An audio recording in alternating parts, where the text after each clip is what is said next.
اور اس وقت تم کبھی فلاح نہیں پاؤ گے۔ اور اسی طرح ہم نے لوگوں کو ان کے حال سے خبردار کر دیا تاکہ وہ جانیں کہ اللہ کا وعدہ سچا ہے، اور یہ کہ قیامت جس کا وعدہ کیا جاتا ہے اس میں کچھ شک نہیں۔ اس وقت لوگ ان کے بارے میں باہم جھگڑنے لگے اور کہنے لگے کہ ان کے غار پر عمارت بنا دو۔ ان کا پروردگار ان کے حال سے خوب واقف ہے۔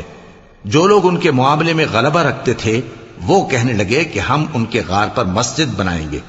بعض لوگ اٹکل پچو کہیں گے کہ وہ 3 تھے اور چوتھا ان کا کتا تھا، اور بعض کہیں گے کہ وہ 5 تھے اور چھٹا ان کا کتا تھا، اور بعض کہیں گے کہ وہ 7 تھے اور 8واں ان کا کتا تھا۔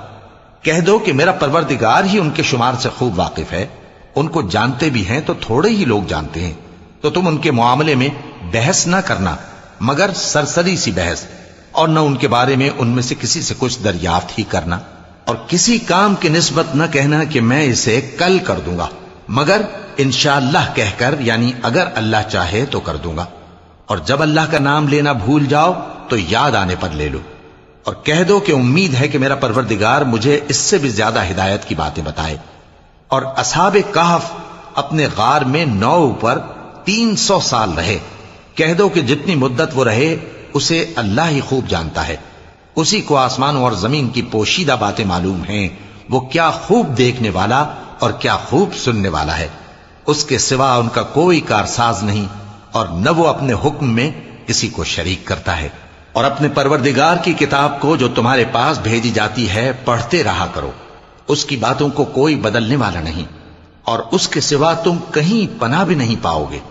اور جو لوگ صبح و شام اپنے پروردگار کو پکارتے اور اس کی خوشنودی کے طالب ہیں ان کے ساتھ صبر کرتے رہو، اور تمہاری نگاہیں ان میں سے گزر کر اور طرف نہ دوڑیں کہ تم دنیاوی زندگی کی رونقوں کے خواستگار ہو جاؤ۔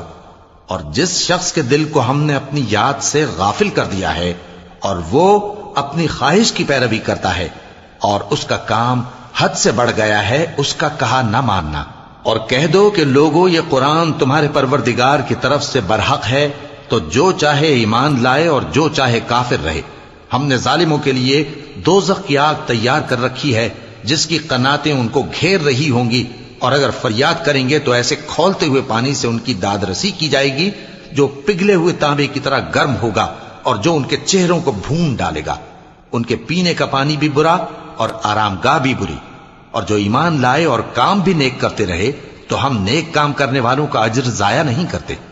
ایسے لوگوں کے لیے ہمیشہ رہنے کے باغ ہیں جن میں ان کے محلوں کے نیچے نہریں بہ رہی ہیں، ان کو وہاں سونے کے کنگن پہنائے جائیں گے، اور وہ باریک دیبا اور اطلس کے سبز کپڑے پہنا کریں گے، اور تختوں پر تکیے لگا کر بیٹھا کریں گے۔ کیا خوب بدلہ اور کیا خوب آرام گاہ ہے۔ اور ان سے 2 شخصوں کا حال بیان کرو جن میں سے ایک کو ہم نے انگور کے 2 باغ عنایت کیے تھے اور ان کے گردا گرد کھجوروں کے درخت لگا دیے تھے، اور ان کے درمیان کھیتی پیدا کر دی تھی۔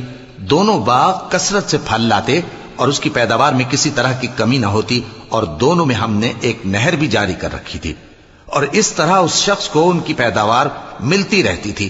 تو ایک دن جبکہ وہ اپنے دوست سے باتیں کر رہا تھا، کہنے لگا کہ میں تم سے مال و دولت میں بھی زیادہ ہوں اور جتھے اور جماعت کے لحاظ سے بھی زیادہ عزت والا ہوں، اور ایسی شیخیوں سے اپنے حق میں ظلم کرتا ہوا اپنے باغ میں داخل ہوا۔